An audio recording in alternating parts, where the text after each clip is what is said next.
Seguimos hablando del tema del Espíritu Santo y usando este texto quiero mencionar algunos detalles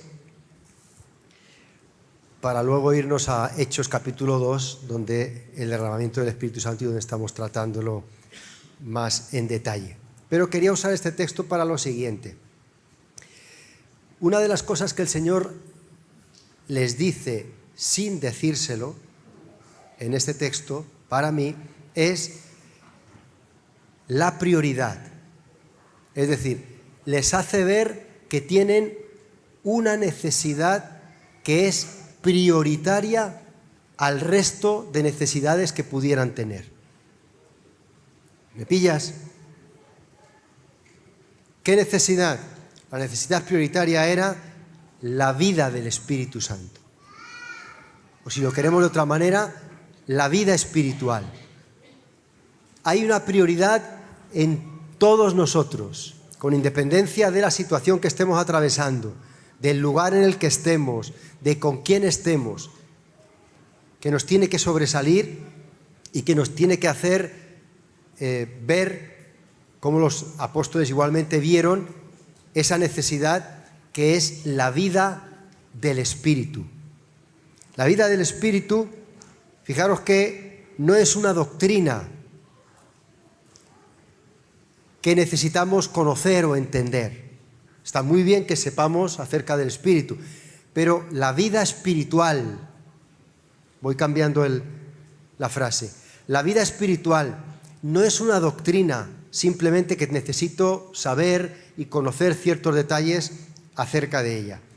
Es una realidad que necesito vivir constantemente. ¿Sí? Bien. El viento, que estaba simbolizado por esa vida espiritual del que estamos hablando, y hoy voy a seguir hablando algunos conceptos acerca de ello, nos vamos a dar cuenta que en el viento, en el aire que nosotros respiramos, en el oxígeno que nosotros respiramos, es curioso ver la etimología de esa palabra, del oxígeno, compuesto como casi siempre el griego de dos palabras, y para no hacerlo largo y liaros, lo que viene a decir es un gas, es decir, el oxígeno que respiramos es un gas que engendra o que da vida. Fijaros, es decir, Dios de alguna manera nos hace ver lo espiritual con lo físico, ¿o no es así? Es así. Las parábolas de Mateo 13, por ejemplo, el Señor está enseñando acerca del reino de los cielos, de algo espiritual. ¿Y con qué lo hace? Con ejemplos físicos. Un sembrador salió a sembrar. Esto es igual.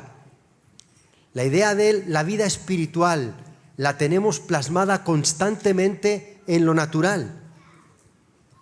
El enemigo a veces nos hace creer o entender que es algo tan invisible, tan misterioso, que solamente de forma conceptual, es decir, como una idea, como un concepto, puedo conocer o entender la vida espiritual. Pero no es así. Todo lo que nos rodea habla acerca de esa vida espiritual.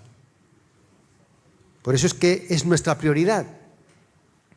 Necesitamos automatizar este mecanismo espiritual.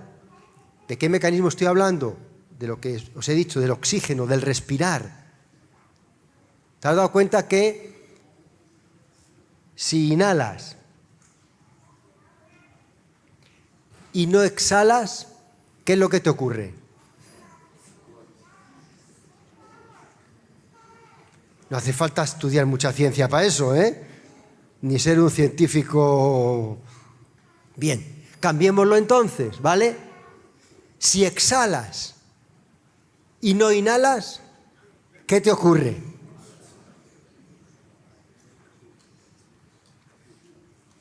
O sea que en cualquiera de los casos, fijaros que no es opcional. No es que tengo libre albedrío. Como tengo libre albedrío, voy a decidir solo inhalo, no exhalo. Es mi decisión. Pues vas a mantener tu decisión muy poquito tiempo. ¿O no?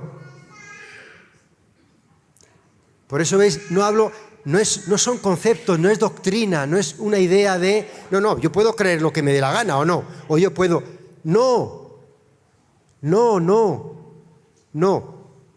Tocante a la vida espiritual, créeme, ¿no? Estoy jugando para ahí para acá, Tocante a la vida espiritual, no es porque yo espiritualmente puedo, no. ¿Por qué? Porque si pasa igual, si tú espiritualmente inhalas,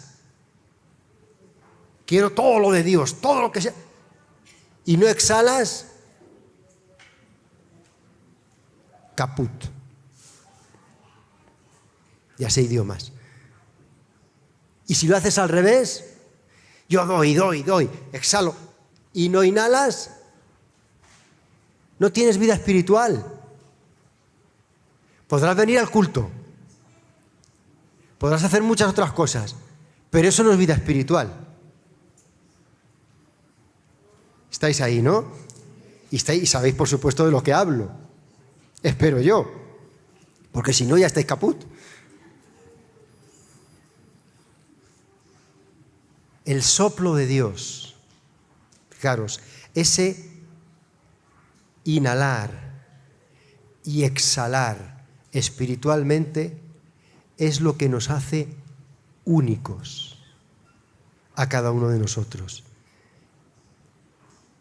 Nos hace únicos, genuinos. ¿Por qué? Porque se utiliza el principio de la vida. La vida, el principio es, la vida procede de la vida. Otra vez con más tranquilidad lo explico, pero ese principio es muy interesante poder. La vida procede de la vida, no de otro lugar, no de hacer cosas, no de orar siquiera, que es muy bueno, no de leer, no, la vida procede de la vida, ¿vale? No me voy a centrar ahí. Todo el tiempo estamos siendo dirigidos por el viento de Dios. Igual que todo el tiempo hay aire en la atmósfera por donde nos movemos. ¿Por qué? Porque si no lo hubiera, ¿qué ocurriría?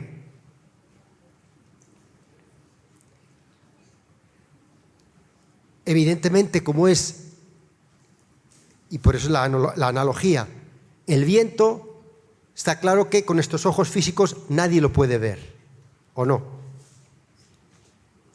¿Qué podemos hacer? Siempre decimos, sentimos los efectos, pero verle, no. A veces pasa con la vida espiritual igual, no podemos verla, pero tiene que estar ahí. Si no, no habría vida. Mi vida espiritual procede de su vida. La vida procede de la vida, no de actividades. Las actividades son una consecuencia de tener vida, pero la vida procede de la vida. Y la prioridad es vivir, ¿o no? Físicamente es igual, nos pueden faltar muchas cosas, podemos adolecer pero la prioridad sobre todas las prioridades no puede faltar es vivir. Porque si ya no vives, da lo mismo que tengas todo lo que tengas a tu nombre. Puedes tener 100 pisos a tu nombre, 20 coches, todo lo que quieras. Si te has muerto, ¿para qué lo quieres? Espiritualmente es igual, la prioridad es la vida.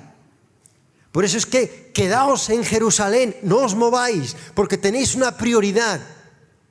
Y la prioridad no es hacer cosas, no es testificar a los demás, que es muy importante. La prioridad es la vida. A partir de ahí podemos reconstruir todas las demás cosas. Cuando no somos conscientes de eso, tenemos un problema, porque andamos buscando lo que ya tenemos. Por eso todo el tiempo estamos siendo dirigidos por el viento del Espíritu Santo.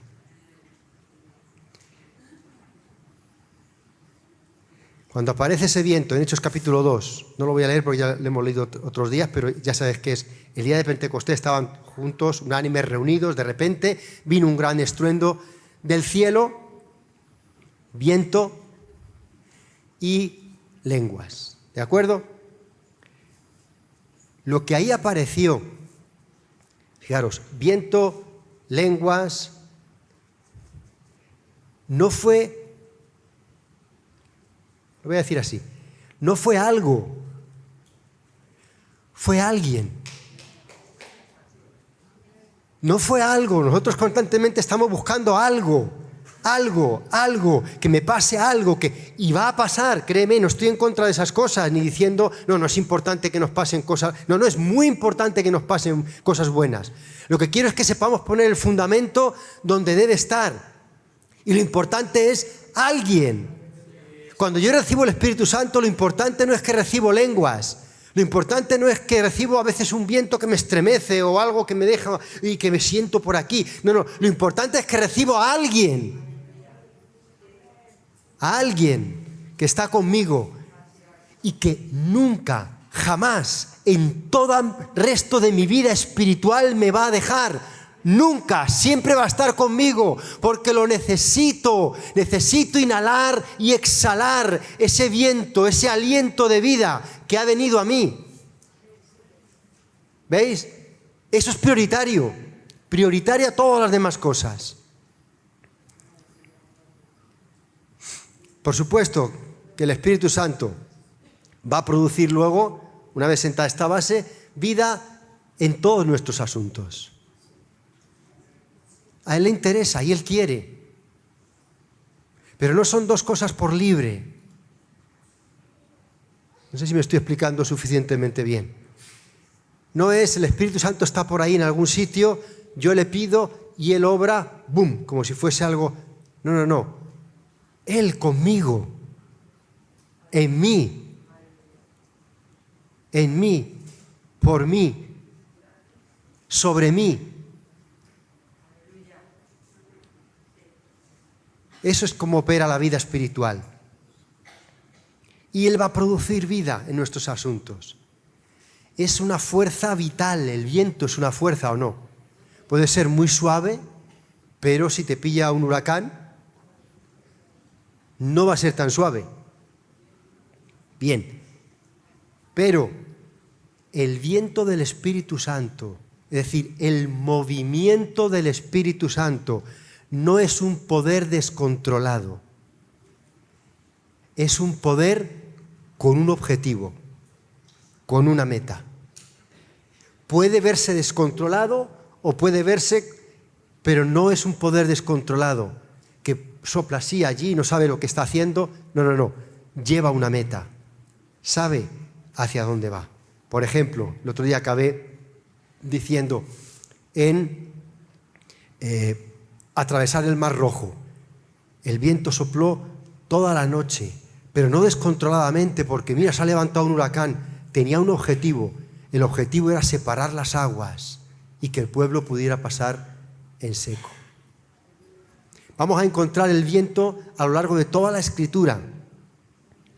El viento sopla en Génesis 8, después del diluvio, después de que está cayendo y se han abnegado todos los sitios. Recuerda, y dice, y se acordó Dios de Noé y de todos los animales y de todas las bestias que estaban con él en el arca. Todavía estaban dentro. ¿Por qué? No podían salir, estaba todo lleno de agua. ¿Qué hizo Dios? Hizo pasar Dios un viento sobre la tierra y disminuyeron las aguas. Ahí estaba Dios obrando, ¿ves? Constantemente. En el agua, en el diluvio, también estaba obrando Dios. Dios sopla constantemente. Cada vez que Él interviene, ese soplo, hay movimiento. Cada vez. Y te lo voy a decir de esta manera un tanto. Mira, cada vez que el Espíritu Santo mueve, el espectáculo en el mundo vuelve a ser sobrenatural. Cada vez que el Espíritu Santo mueve en una persona, el espectáculo es sobrenatural.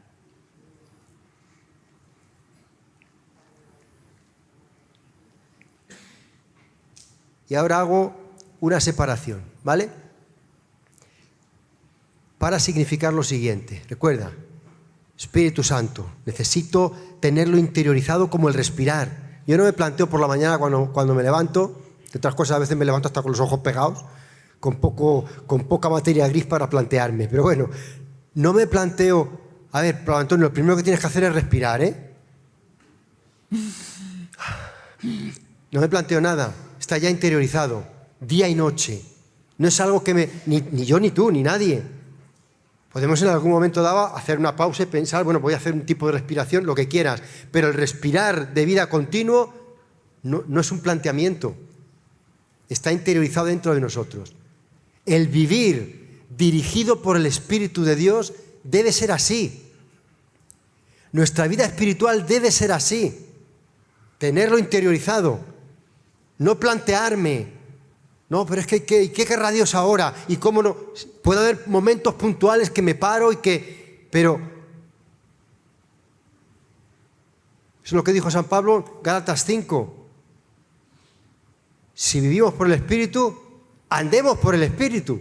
Es decir, caminamos, nos movemos, vivimos.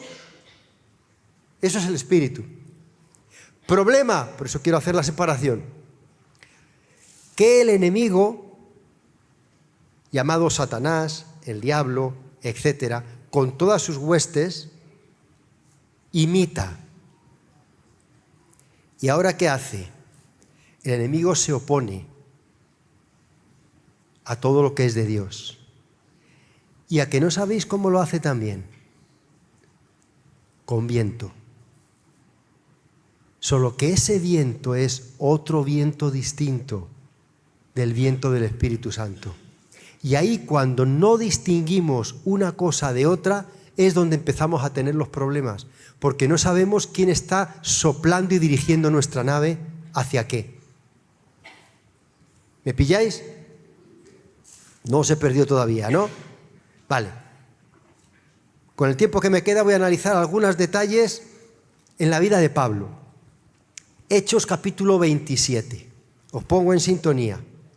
Pablo, recuerda, ha recibido por el Espíritu en todo lugar donde él iba, dice, le hablaban por el Espíritu y le decían, te esperan, cuando llegues a Jerusalén, te esperan persecuciones, te van a hacer esto y lo otro y tal, pero Dios le había dicho también por el Espíritu que él tenía que ir a Roma y dar testimonio al César.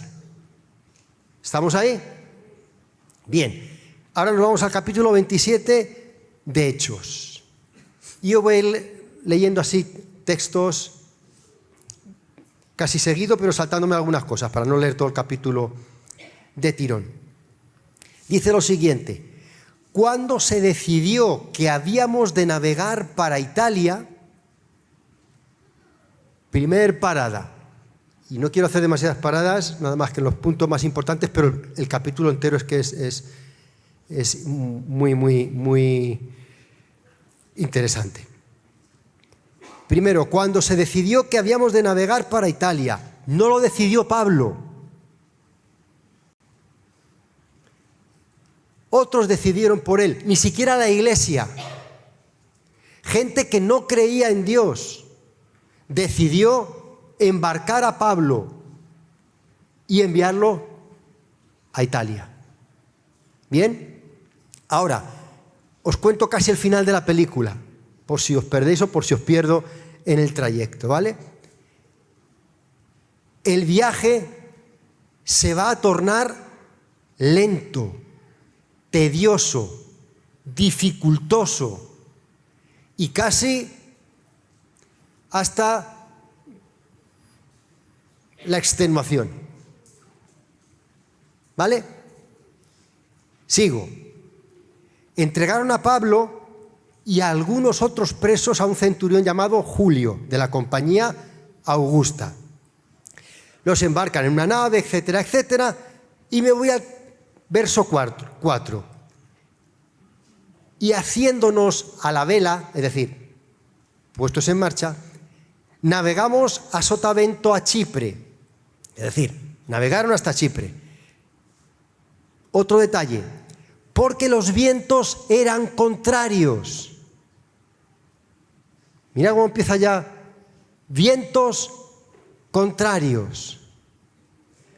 Sobre tu vida y sobre mi vida, aunque Dios nos hable de cosas y Dios nos diga, esto es lo que yo quiero hacer con tu vida, esto es lo que yo quiero que vayas, esto es lo que quiero que hagas, el enemigo va a levantar vientos contrarios y tenemos que ser conscientes de eso. Bien. 5. Habiendo atravesado el mar frente a Cilicia y Panfilia, arribamos a Mira, ciudad de Licia. Primera parada. Comienzan el viaje, primera parada, donde no pueden avanzar. Se han quedado varados. ¿O no? Bien. Vete haciendo el esquema de tu vida, para no llevarte yo también paralelamente. Hay situaciones que aunque comenzamos, Dios me ha dicho, de repente, ¡vum!, frenazo. ¿Por qué? Porque los vientos son contrarios. El Espíritu de Dios está soplando suavemente. Recuerda, silbo suave y apacible. Desde el interior, y el enemigo sale con vientos contrarios desde el exterior. Frenazo. Reinicio, verso 6. Y hallando allí el centurión una nave alejandrina que zarpaba para Italia. Recuerda, la meta es Italia, pero van en zigzag. ¿Qué le ocurre? Navegando muchos días despacio.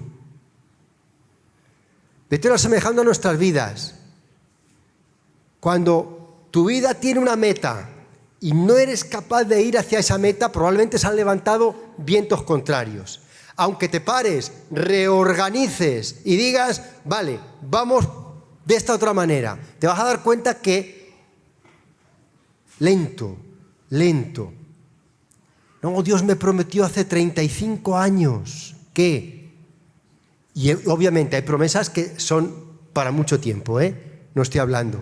Pero hay otras que es que hay vientos que la están retrasando. ¿Por qué estoy hablando de esto? Porque si yo no soy capaz de cambiar de viento, y otro día hablaremos también de esto, voy a estar a merced de. Y ojo, y no quiere decir que no voy a llegar a mi meta, Llegaré, pero probablemente me costará mucho más tiempo. Me centro, sigo. Navegando muchos días despacio y llegando a duras penas frente a Nido, porque nos impedía el viento. ¿Veis que lo dice? O sea, no dice porque Dios no quería así. No, lo impedía el viento. Sigue hablando. De nuevo en marcha. O sea, ahí pararon. Otra vez en marcha. Recuerda que puesto en marcha, han parado, se han puesto en marcha, ha vuelto a parar, se vuelven a poner en marcha. Verso 9. Y habiendo pasado mucho tiempo, ¿veis otra vez? Mucho tiempo. Y siendo ya peligrosa la navegación por haber pasado ya el ayuno, Pablo les amonestaba diciendo, varones, veo que la navegación va a ser con perjuicio y mucha pérdida. No solo del cargamento y de la nave, sino también de nuestras personas. Aquí tienes a un hombre que sí sabe distinguir los vientos. Y ahora él, que no es navegante, que no sabe nada de mar, como aquel que dice, pero les aconseja. ¿Por qué? Porque lo que sabe es vida espiritual. Y él dice, aquí está pasando algo que es espiritual. Y lo que ocurre es que lo que va a pasar es que vamos a perder no solo la nave y todo el cargamento, sino las personas. Ahora, ¿tú crees que le hacen caso? Para nada. Verso 11. Pero el centurión daba más crédito al piloto y al patrón de la nave que a lo que Pablo decía. Lógico, obvio o no. El patrón de la nave sabe manejar la nave y el piloto sabe pilotar la nave. ¿Y Pablo qué sabe de barcos? Pues lo que yo de aviones. Pero Pablo sabe, recuerda, de cómo navegar en el Espíritu, de cómo fluir en el Espíritu. Eso es lo que sabe. Y sabe lo que puede llegar a pasar. Porque fíjate que aunque Pablo habla de eso, no va a ocurrir. Sigo. Se ponen en funcionamiento. Y siendo incómodo el puerto para invernar, la mayoría acordó zarpar de allí. Es decir, no vamos. Otra vez lo intentan. Verso 13. Y soplando una brisa del sur, pareciéndoles que ya tenían lo que deseaban, levaron anclas e iban costeando Creta. Dicen, este sí es el momento de salir. Verso 14, pero no mucho después, ese no era el viento tampoco correcto, dio contra la nave un viento huracanado llamado Euroclidón. Sabes que a las tormentas ya esto les ponen los nombres, ¿no? Bien. Y siendo arrebatada la nave y no pudieron poner proa al viento, nos abandonamos a él y nos dejamos llevar. Cuando tu vida, cuando mi vida está dejada de llevar, no está soplando el viento del Espíritu Santo. El Espíritu lleva un objetivo, lleva una meta y sabe cómo llevarnos. Cuando yo al final, a ti nunca te ha pasado estas cosas, yo sé que soy el único, pero lo has intentado de una manera, de otra. ¿Sabes qué hago yo al final? Suelto y digo, venga, lo que sea. Pero ese no es el viento del Espíritu Santo tampoco. Ahora lo vamos a ver. Nos dejamos llevar.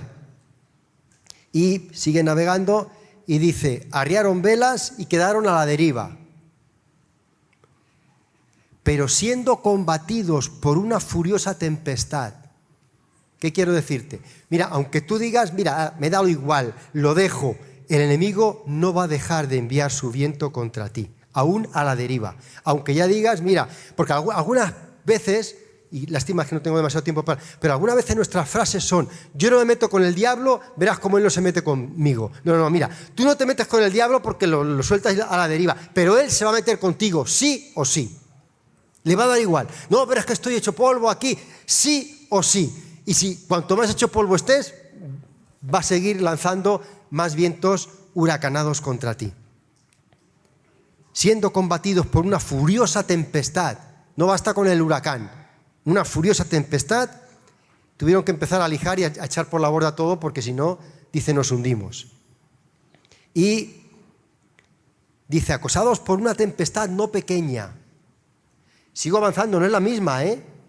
O sea, irlo pensando vosotros, pero es una detrás de otra, una detrás de otra. Parece que es la misma cosa, pero no, son tempestades distintas. Y mira lo que dice, ya habíamos perdido toda esperanza de salvarnos. Y aquí puedo hacer mucha apología, pero como no me queda tiempo no la puedo hacer. Pero, por una parte, a veces Dios tiene que dejarnos llegar al punto donde he perdido toda esperanza. Ya no puedo hacer nada, ya no sé qué hacer, ya estoy... ¿Para qué? Para empezar a soplar con su viento espiritual y que yo me dé cuenta que ese sí es el viento del Espíritu. En medio de todo este ruido, recuerda, hablábamos de ruido y sonido, de todo este caos que el enemigo ha levantado, los vientos del enemigo siempre son ruidosos.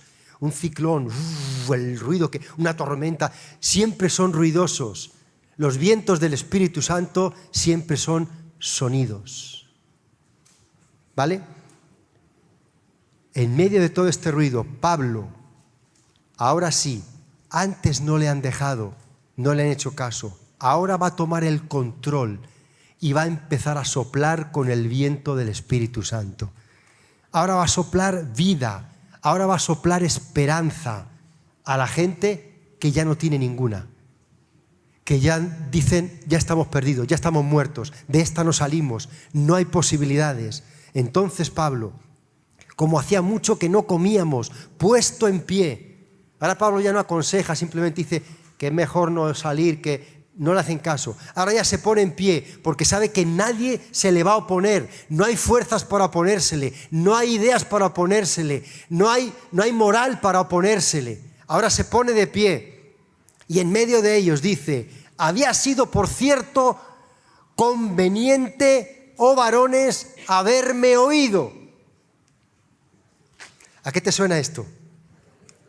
Te lo dije, te lo dije, te lo dije.